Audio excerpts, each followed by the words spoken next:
Beyond the northern mountains stood a forgotten village, where people lived quietly beneath a forest no one dared to enter. Every night, when the moon became full, the villagers locked their doors and whispered about a creature hiding among the trees. They believed an ancient curse lived inside that forest, waiting for someone foolish enough to discover its secret. Among them lived Meira, a kind young woman who never believed the frightening stories told about the forest. Meira stood in the village and looked at the forest in the distance. She wondered what was hiding beyond the trees.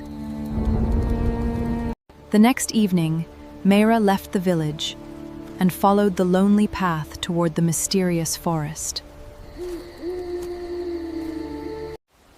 With every step, the village disappeared behind her, while the silent forest seemed to grow darker around her.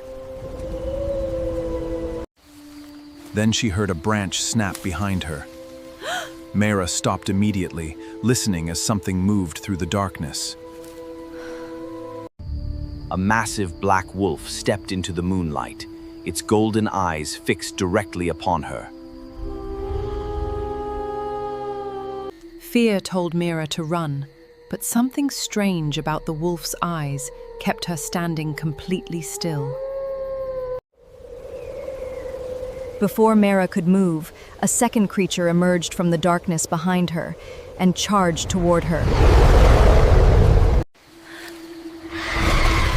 The black wolf suddenly jumped between them, attacking the creature before it could reach Meira. The two beasts fought violently beneath the moon. The mysterious creature finally fled deeper into the forest. When the danger disappeared, the wolf collapsed from its wounds, and Meira realized it had protected her. Instead of running away, Meira carefully tore a piece from her dress and wrapped the wolf's injured leg. The wolf looked directly into her eyes, and for a moment, Meira felt as if the creature understood everything she was saying.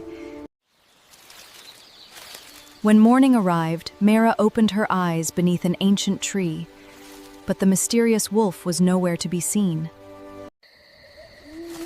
Instead, a wounded young man stood among the trees, watching her, with the same golden eyes. My name is Kael. You should leave this forest before nightfall.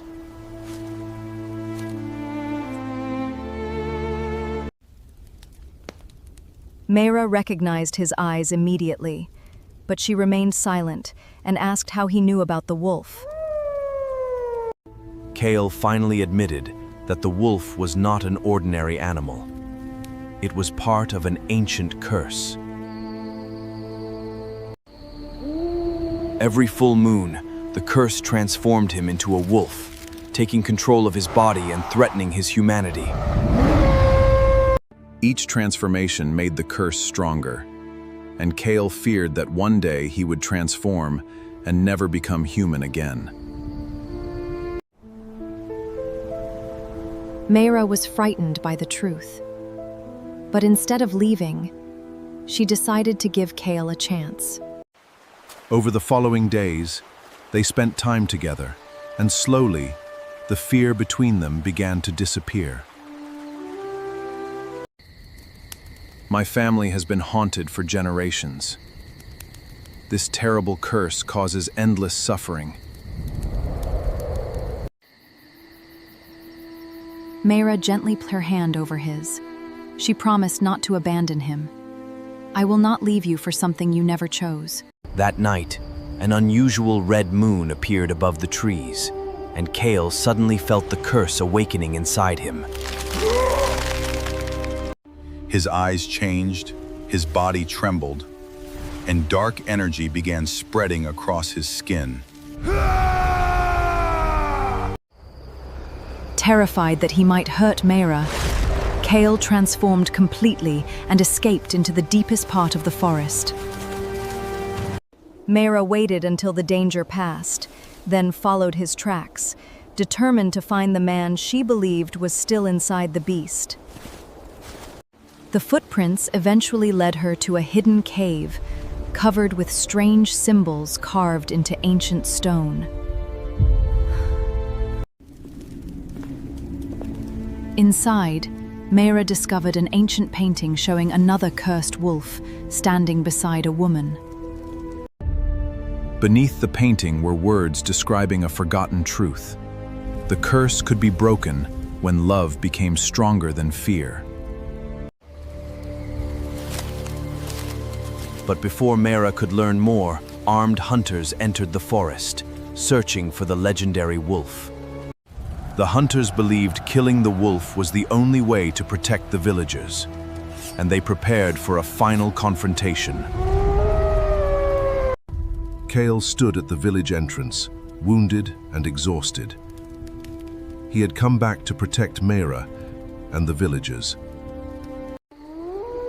He stepped forward and warned the hunters to lower their weapons, promising that he would never allow them to hurt Meira. The hunters refused to listen and attacked, forcing Kael to defend himself against the people he was trying to protect. One hunter raised a silver blade, the weapon feared most by those carrying the wolf's curse.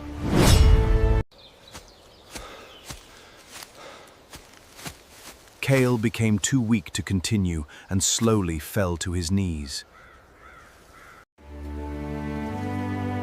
Meira stepped forward and stood between Kael and the hunters, refusing to let them finish what they had started. Suddenly, the ground began to shake, and ancient light spread through the trees as the forest itself awakened. The curse erupted from beneath the earth, surrounding Kael with a darkness far more powerful than before. Kael transformed into a gigantic black wolf, and even the hunters stepped backward in fear. Instead of running, Meira slowly walked toward him, remembering the wolf that had once saved her life. The beast roared only inches away from her, but Meira refused to move, believing Kael could still hear her. Meira whispered his name, and slowly, the wild creature remembered her voice, her promise, and the love they had discovered. A golden light suddenly surrounded them, pushing the darkness away as the ancient prophecy began to come true. The curse fought desperately to survive, but Kael fought back from within, refusing to surrender his humanity. With one final burst of light, the darkness shattered, and the curse that had haunted his family for generations disappeared. When the light faded, Kael was human again. For the first time in his life, he was completely free. At sunrise, the villagers watched in silence as Kael and Meira returned together, carrying the story of a curse that had finally ended. A love that faced the darkness, defeated the curse, and changed their fate forever.